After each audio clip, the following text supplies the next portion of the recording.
Pemirsa, pemerintah memotong 3 hari libur panjang Natal dan akhir tahun. Namun pengusaha di bidang pariwisata meminta Presiden untuk memikirkan ulang rencana ini. Saat rapat terbatas dengan Menteri Kabinet Indonesia Maju, Presiden Joko Widodo mempertimbangkan untuk memperpendek libur panjang saat akhir tahun. Berdasarkan pengalaman pada libur panjang akhir Oktober lalu, angka positif COVID-19 naik hingga 22%. Di tengah rencana ini, Asosiasi Perusahaan Perjalanan Wisata Indonesia atau ASITA menyatakan keberatan. Pengurangan libur akhir tahun dinilai akan memperlambat pemulihan ekonomi daerah maupun nasional. Ya, pemirsa, untuk mengetahui perkembangan terkini, kita sudah terhubung dengan Haryadi Sukamdani, Ketua Perhimpunan Hotel dan Restoran Indonesia. Selamat siang, Pak Haryadi.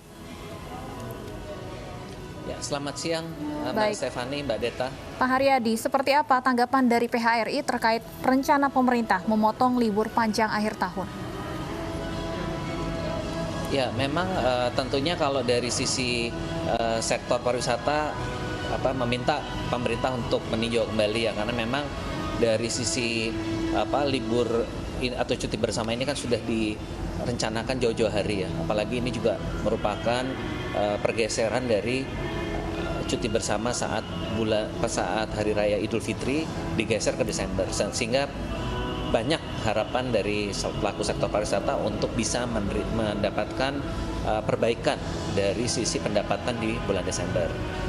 Namun demikian juga kami bisa melihat bahwa kekhawatiran ini juga karena ASN atau aparatur sipil negara itu juga merupakan kelompok yang penerima gajinya itu tidak terpotong, Mbak. Jadi daya belinya itu cukup bagus. Ini juga yang dikhawatirkan kalau dipotong mereka mengurangi perjalanannya, demikian. Baik, tapi yang menjadi pertimbangan pemerintah adalah penularan COVID-19 yang ditakutkan meningkat jika ada libur panjang. Bagaimana tanggapan Anda? Ya, memang itu juga salah satu yang harus dipikirkan bersama. Jadi kalau kami melihat kalau dari sisi okupansi hotel ya, saya bicara sektor okupansi hotel dan restoran itu memang sangat di dalam kaitan dengan meningkatnya pandemi ini juga jadi masalah. Jadi sebetulnya Mbak, yang kita khawatirkan itu bukan hanya dari sisi pemotongan hari atau cuti bersamanya, tapi yang justru yang kita khawatirkan itu adalah di sisi meluasnya pandemi ini. Jadi kalau ini kasusnya naik, itu juga bisa menjadi pemicu untuk orang membatalkan perjalanannya. Itu juga satu yang dipikirkan. Jadi kalau ditimbang itu Mbak ya, antara potong hari libur dengan pandeminya, justru menurut pandangan kami yang pandemi yang justru berisiko besar untuk menurunkan minat orang untuk melakukan perjalanan. Karena dia menyangkut masalah keselamatan jiwa ya. Pak Haryadi, sejauh ini apakah peningkatan pemesanan hotel untuk akhir tahun ini sudah mulai terlihat? Sudah, jadi begini Mbak, jadi peningkatan pemesanan kamar hotel itu juga seiring dengan peningkatan pemesanan tiket pesawat. Jadi tiket pesawatnya kan juga naiknya juga cukup signifikan ya. Beberapa minggu lalu Direksi Garuda menyampaikan bahwa terjadi pemesanan untuk liburan akhir tahun itu sampai dengan 75.000 seat. Dan juga maskapai yang lain yaitu AirAsia juga mengumumkan mereka sudah naik sampai 20.000 seat. Jadi kalau kita lihat tren ini, tren yang menarik karena biasanya masyarakat Indonesia itu kalau pesan tiket itu adalah last minute ya, mendekati hari libur baru mereka pesan. Ini di jauh-jauh hari sudah pesan. Jadi kita berharap kenaikan ini akan tetap berjalan dengan sesuai rencana. Baik, terima kasih atas informasinya Pak Haryadi dan terima kasih sudah bergabung di iNews Siang. Pemirsa, kita ke informasi lainnya, perusahaan milik konglomerat Indonesia Korea diduga membakar lahan untuk kepentingan ekspansi perkebunan di Papua. Seperti apa kebenaran hal tersebut? Mari kita simak penelusuran yang dilakukan oleh tim liputan iNews. Lagi-lagi terjadi kebakaran hutan dan lahan, kali ini di timur Indonesia, Papua. Hutan seluas hampir sekota Seoul sengaja dibakar demi ekspansi perkebunan sawit. Lalu bagaimana tindak lanjut atas dugaan pembakaran hutan di Papua?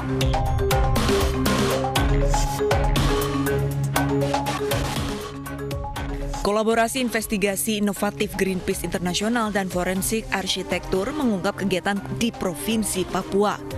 Korporasi milik WNI asal Korea Selatan membakar lahan guna kepentingan ekspansi perkebunan. 2001 hingga 2019 sekitar 57.000 hektar hutan dihancurkan.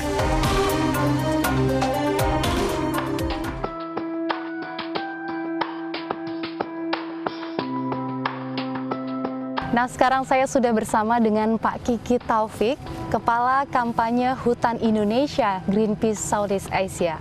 Garis besar temuan investigasi Greenpeace dengan forensik arsitektur terkait kebakaran hutan di Papua.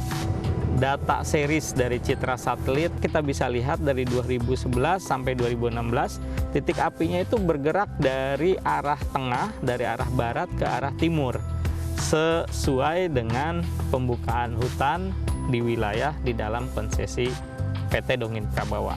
Pembersihan lahan menggunakan api itu jelas-jelas melanggar daripada hukum lingkungan hidup. Kalau begitu apa bukti yang diperoleh Pak dari perusakan lingkungan ini? Dari video pengambilan video dari survei udara itu bisa dilihat bagaimana di dalam konsesi Dongin Prabawa itu terjadi pembakaran. Pembersihan lahan di dalam kawasan hutan di dalam konsesinya itu adalah disengaja. Kalau kemudian perusahaan ada menanggapi bahwa itu adalah masyarakat yang membakar, justru menjadi aneh karena kebakarannya terpola. Dampak akibat perusakan lingkungan serta sebesar apa sih Pak kerugian yang dialami? Tentu dampak yang paling besar itu terhadap masyarakat. Melihat bagaimana masyarakat menyampaikan bahwa pergantian untuk 1 hektar lahan itu hanya diganti dengan Rp100.000 gitu, tidak sebanding. Baik Pak, kalau datanya sudah ada dari tahun 2013, mengapa baru terpublikasi sekarang Pak? Meskipun video ini diambil tahun 2013, tapi kebakaran yang terjadi di wilayah tersebut itu dari 2011 sampai 2016. Nah, apa yang kami lakukan saat ini, publik lakukan saat ini dalam rangka membantu pemerintah sebenarnya untuk mengevaluasi. Nah, kita melihat misalnya banyak sekali kasus-kasus perusahaan-perusahaan sawit yang terbukti melanggar. Pembakaran lahan di Papua yang diduga dilakukan perusahaan asal Korea membuat para fans K-pop menaikkan tagar Save Papua Forest dan Save Hutan Indonesia di Twitter. Tagar ini pun berhasil menjadi trending topik pada 13 November lalu. Kita ingin masalah ini segera terangkat dan segera ditindaklanjuti oleh pihak terkait.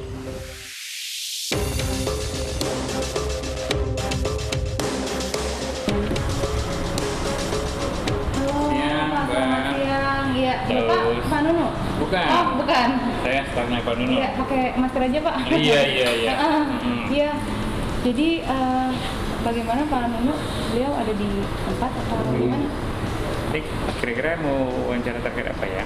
Oh iya, maaf Pak, sebelumnya ini saya Mania. Saya semalam sudah coba untuk kontak ke Pak Nunu via WA dan telepon juga belum ada respon sampai saat ini, jadi makanya saya kesini. Nah, wawancaranya terkait kebakaran hutan yang di Papua. Kita sudah menggunakan siaran pers ya, kita sudah menjelaskan bahwa kebakaran itu terjadi di 2011. Baik. Dan perizinan untuk itu di 2009. Okay. Jadi itu bukan kejadian kebakaran hutan baru. Dan kalau kita lihat di video yang dirilis itu ya, kan dia tidak menyebut kapan terjadi kebakarannya. Dia hanya menyebut video ini dirilis tanggal 14 bulan 11 gitu. Coba dicek deh. Direktur Penegak Hukum Kementerian Lingkungan Hidup dan Kehutanan menampik bahwa video investigasi milik Greenpeace merupakan video tahun 2013.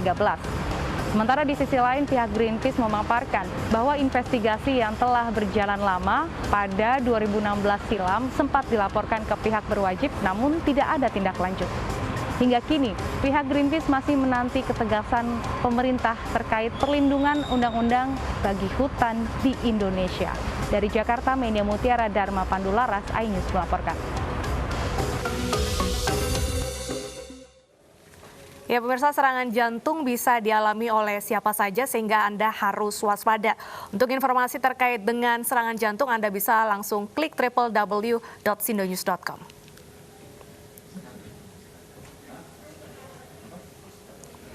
Pemirsa, unik sebuah toko kue di Kota Padang membuat kue berbentuk kotak suara.